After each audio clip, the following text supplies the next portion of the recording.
Principles of prevention and control.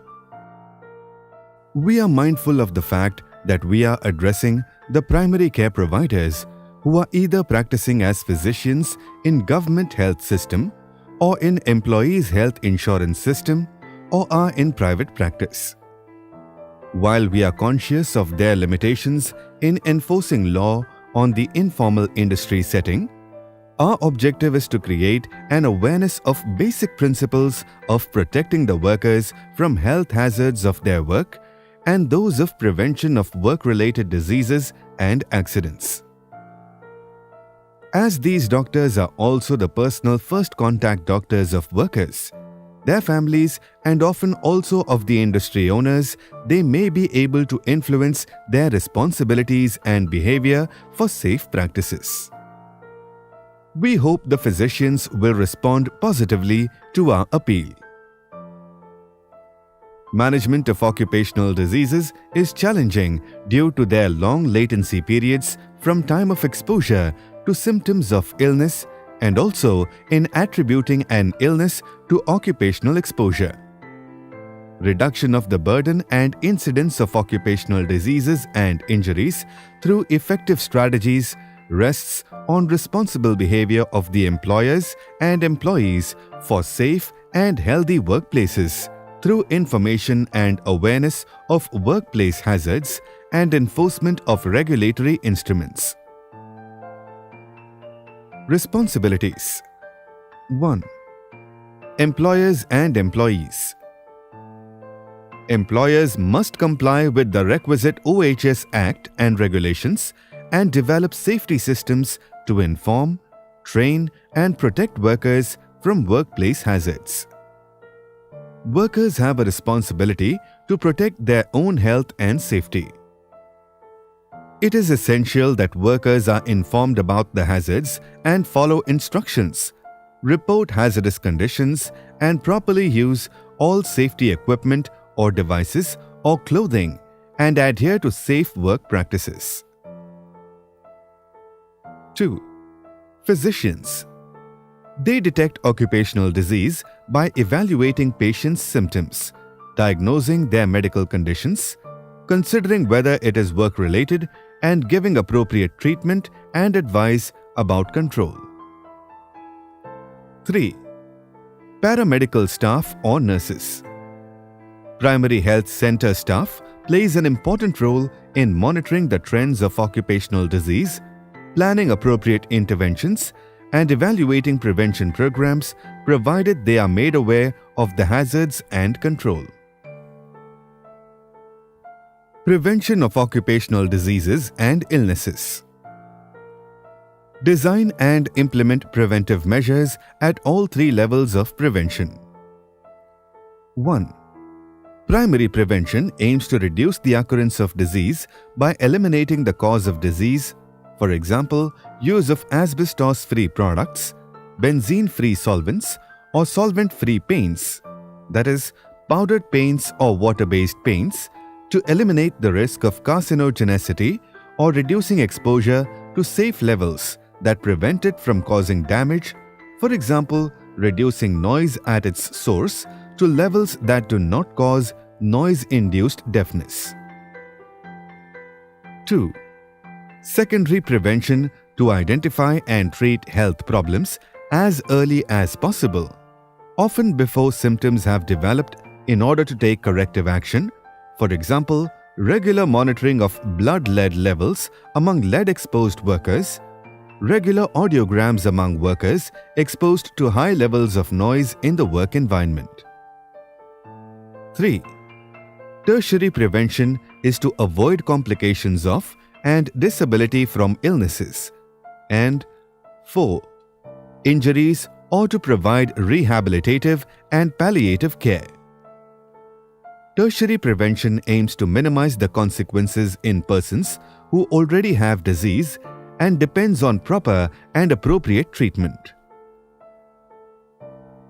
Control of hazards at the workplace. Successful prevention of occupational disease could be achieved by controlling exposure to harmful agents to what are considered as safe and permissible levels. This is a form of primary prevention, as it is directed at efforts to prevent damage by controlling exposure to safe levels.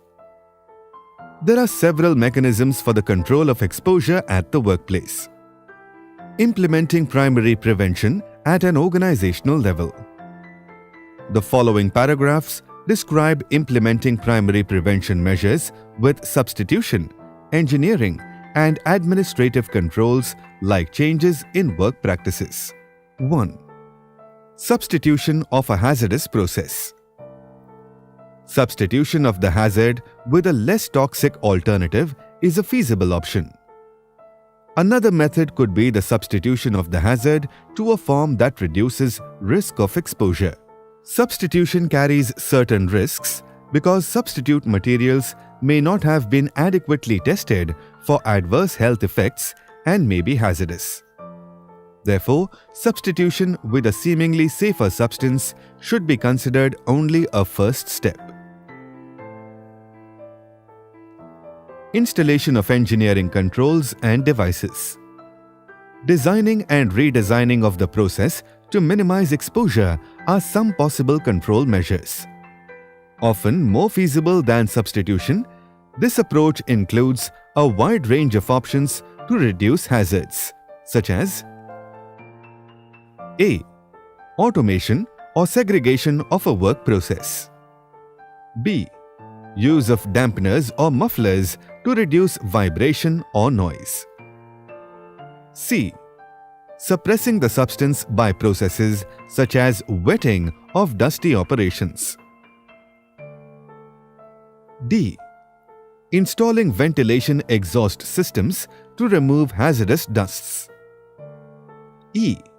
Applying appropriately designed soundproofing materials to reduce loud noises. F.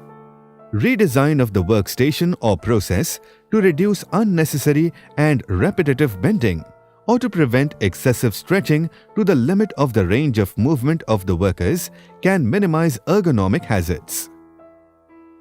G. Constructing enclosures to isolate hazardous processes. H. Installing hoists to eliminate manual lifting of containers or parts. 3. Ergonomic improvements to the workplace can reduce the risk of musculoskeletal disorders among the workers. Although installation of engineering controls and devices can involve substantial initial capital expenditure, it often saves money by reducing use of materials, toxic and other material wastes, and costs of disease, injury, and lost productivity. 4. Administrative controls. Some changes can be introduced to reduce or eliminate risks in work processes, including alternative work practices, and are generally more effective than those that rely primarily on behavior change. For example, dust exposures can be significantly reduced by using wet mops to clean floors in place of dry sweeping. For example, a change from piece rate work with incentive wages to hourly rate work reduces inappropriate physical and mental pressure on workers and musculoskeletal disorders.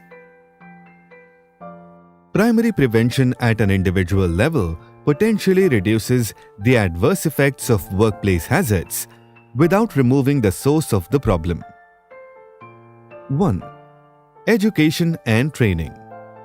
Providing information about adverse effects of potential exposures conveyed in a user-friendly manner has several benefits, including empowering workers and raising awareness of people outside the workplace, including children and their parents. The training of workers in how to recognize work hazards, how to work safely and reduce their risks, and what to do in the event of an emergency or when occupational diseases occur is another important aspect of prevention since it influences their safety behavior. Those who are not aware of hazards will not take necessary health and safety precautions to protect themselves and others. For example, Metal workers are often exposed to skin contact with coolants and soluble oils and can have variable skin contact with coolants with varying manifestations. 2. Personal protective equipment. The use of personal protective equipment is often widely practiced and is relatively inexpensive and useful for situations of short-term or occasional exposure to occupational hazards. It is important to recognize that PPE should be used only when there is no alternative method to control a hazard. Use of personal protective equipment or PPE, such as respirators, earplugs, gloves, and protective clothing or safety devices such as helmets, safety belts, will continue to be necessary for some workplaces where PPE is the only available protective measure, though at times it may be cumbersome, limit visibility, or communication with other workers. However, protective devices have to be properly selected to be effective against specific hazards. For example, the choice of an appropriate glove for use with a particular solvent. Workers have to be trained to use the equipment correctly and to ensure that it is working effectively, such as respirator fit testing in the use of respirators, and need higher compliance or its protective effects may be less than desired. Finally, protective devices have to be properly maintained and replaced when necessary. 3. Administrative measures.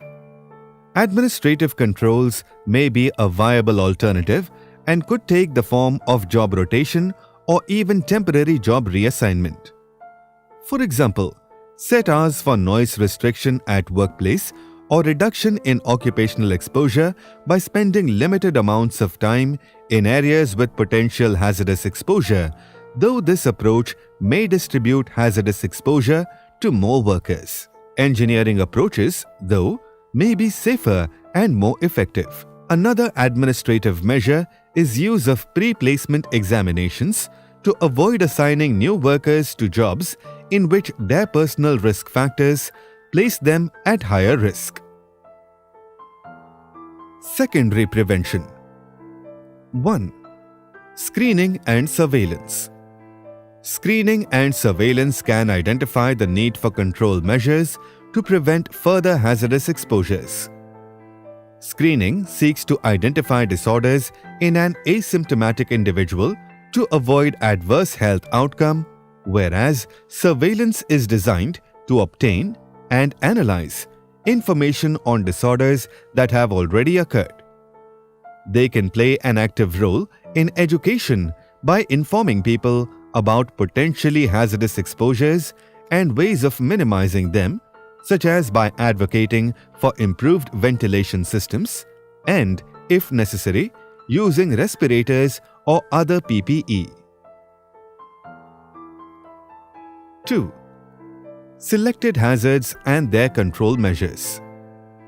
Musculoskeletal disorders. Ergonomic re-engineering of tools and workplace, decrease of weight of loads, job rotation among repetitive and non-repetitive tasks. Pesticide-related conditions. Substitution with less toxic substances, adequate protective equipment, training on prevention of pesticide exposures, administrative restrictions on working in fields where exposure may occur. Traumatic injuries. Safe cutting tools, use of rollover protection systems in tractors, training and enforcement of safe use of equipment. Respiratory conditions. Substitution with less toxic materials, use of respirators if indicated, administrative controls to remove sensitized workers from exposure. Dermatitis. Substitution with less toxic materials, use of gloves or barrier creams if indicated, administrative controls to remove sensitized workers from exposure. Infectious diseases. improved sanitation and housing facilities, personal hygiene, food and water hygiene, improved medical care, screening and treatment services. Cancer. Substitution with less hazardous substances, protective clothing and sunscreen, administrative controls to limit exposure. Eye conditions. Use of protective eyewear, dust control. Mental disorders. Improving working and housing conditions, availability of mental health services. Heat-related illness. Educating employers and workers on the hazards of working in hot environments, implementing heat stress management measures. Prevention and control of occupational accidents. 1. Basic accident prevention activities. These are as follows. A. Elimination of the hazard from the machine, method, material or facility structure, or control or containment of the hazard by enclosing or guarding it at its source. B. Training of operating personnel to be aware of the hazard and to follow safe job procedures, use of personal protective equipment to shield from the hazard. C. Planning and implementation of a safety and health inspection program by the operating supervisors and field safety personnel to identify potential hazards and control accident and fire hazards. D. Guidance in accident investigation to determine the accident's cause and to prevent recurrence. E. Analysis of data on illness and accidents for the purpose of instituting corrective action and to determine accident trends. 2. Control of electrical hazards. Many accidents occur due to defective electrical apparatus, especially portable electrical apparatus, for example, sockets, plugs, and flexible cable. All switches must have approved voltage and amperage rating compatible with intended use. Circuit breakers should be used when needed. All electrical equipment must be inspected and maintained regularly. 3. Control of fire hazards. Ordinary fire results from the combination of fuel, heat, and oxygen. Common fire hazards include smoking, flammable liquids, naked flames, poorly maintained and overheating machines, electrical wiring, static electricity, welding and soldering equipment. The principles of fire control are to A. Prevent ignition and store chemicals and explosive materials properly. B. Install and use fire alarms, provide fire extinguishing equipment, and regularly inspect and maintain it. C. Train every worker to use the available fire control equipment. D. Inspect the workplace at regular intervals for fire risks. E. Conduct regular fire drills and cooperate with the local fire brigade. Primary healthcare providers are in a unique position in the community who enjoy the trust and respect of their patients, who may be workers, their families, or even the industry owners. They are ideally placed to provide a wise counsel to impress upon them their responsibilities and behavior for safe work practices, prevention methods for occupational diseases and accidents at workplaces. We hope the physicians will respond positively to our sincere appeal to protect our most precious large workforce.